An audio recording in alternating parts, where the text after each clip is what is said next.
La qualité d'un cours d'eau est régulièrement influencée par la quantité de sédiments dans l'eau. Et dans le cas de la rivière centrale, dû à sa topographie particulière et au fait que la rivière elle est vraiment encaissée, bien c'est sûr que les sols à nu sur le bord de la rivière, ça n'aide pas beaucoup. Puis à ce moment-là, il y a de grandes quantités de sédiments qui se retrouvent directement dans le cours d'eau et principalement au printemps à la fonte des neiges. Écoutons maintenant Isabelle, conseillère en agro-environnement au groupe Pouce Vert, nous parler des cultures de couverture, qui est une solution à la portée de tous.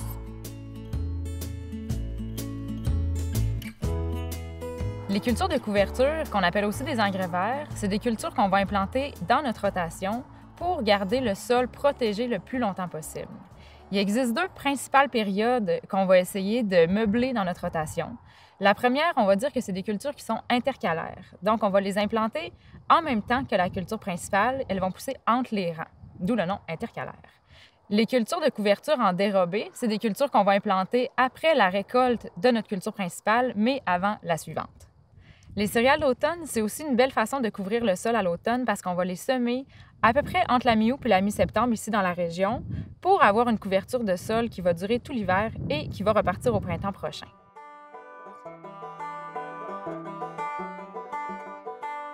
Les cultures de couverture vont nous permettre d'améliorer la santé du sol en améliorant leur structure. Un sol qui est habité par des racines vivantes, c'est un sol qui est vivant lui aussi. Grâce à ça, on peut avoir des rendements qui sont plus élevés dans la plupart des cultures parce qu'on va avoir une meilleure rétention de l'eau, mais aussi une meilleure infiltration de l'eau quand on en a en excès. Donc, si on réussit à augmenter l'infiltration de l'eau dans le sol, on diminue le ruissellement et on diminue aussi l'érosion. C'est important de garder des racines vivantes dans notre sol le plus longtemps possible dans la rotation. Parce que les racines vivantes des plantes, c'est aussi la nourriture des micro-organismes. Il y a plein d'organismes qui vivent dans le sol. On pense par exemple aux vers de terre, mais il y a aussi plein d'insectes, plein d'invertébrés et des micro-organismes comme des champignons mycorhiziens qui vivent dans le sol, qui se nourrissent des plantes et qui ont un effet bénéfique sur les cultures et sur les rendements.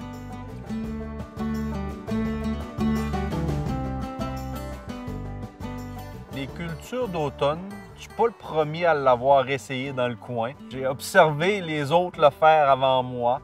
Je me suis lancé dans la culture d'automne, entre autres parce que ça me permettait de répartir les semis. Ça me permet d'avoir des semis à faire l'automne et au printemps, de semer dans des meilleures conditions l'automne qu'au printemps. J'ai décidé d'en faire parce que ça me permettait de faire un couvert végétal l'automne. Ça me permettait aussi d'avoir une récolte qui était un petit peu plus vite que des céréales de printemps. La culture du seigle, une des principales que j'utilise, fait beaucoup de paille. Ça me donne aussi la possibilité de faire des implantations d'intercalaires dans mes cultures céréalières. Parce que mon dernier coup de désherbage mécanique, je vais y joindre là, mon implantation aussi.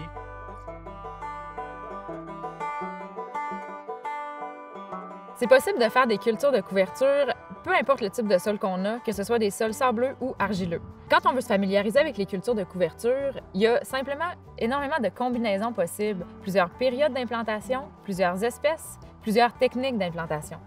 Le but, c'est un peu d'observer, d'essayer des techniques, de se familiariser avec les techniques en question et de se réajuster par la suite pour essayer d'avoir la meilleure combinaison possible pour une entreprise en particulier.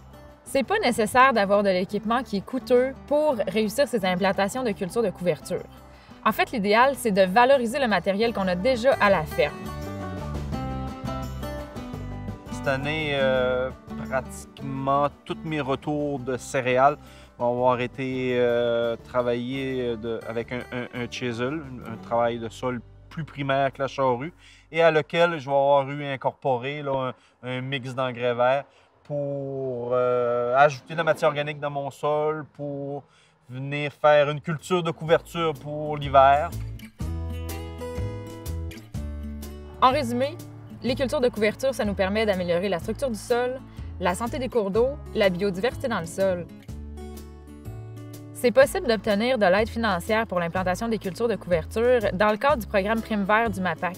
Vous pouvez contacter votre conseiller en agro-environnement pour avoir plus d'informations sur l'aide admissible et pour voir quelles sont les pratiques qui peuvent être admissibles également.